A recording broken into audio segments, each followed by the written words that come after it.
فين كانت أول جامعة في العالم؟ فاس.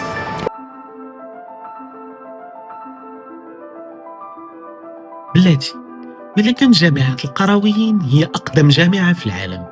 فين قراو علماء القرن 16 بحال الإمام سحنون وأسد بن الفرات وغيرهم. الحقيقة اللي ما قراوهاش لينا في دروس التاريخ، أقدم جامعة في العالم هي أقدم جامعة في العالم من حيث التأسيس هي جامعة الزيتونة في تونس، بحيث تأسست في عام 737 ميلادية، يعني قبل من جامعة القرويين ب 122 عام.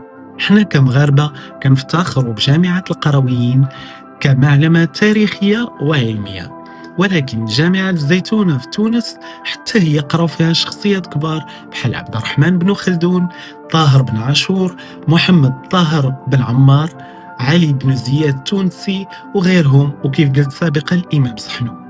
هذا الاعتراف العالمي مشى لجامعة القرويين على حساب المعايير الأكاديمية العصرية، وحتى من حيث الاستمرارية، بما أنه جامعة القرويين استمرت حتى القرن العشرين. جامعة الزيتونة ما كانش تتمنح شهادات جامعية بنظام تعليمي متكامل، وحنا كمغاربة عرب ومسلمين خصنا نفتخروا بهم بزوج. واش كنتي عارف هذه المعلومة؟ بارطاجيها مع أصحابك غادي تصدم.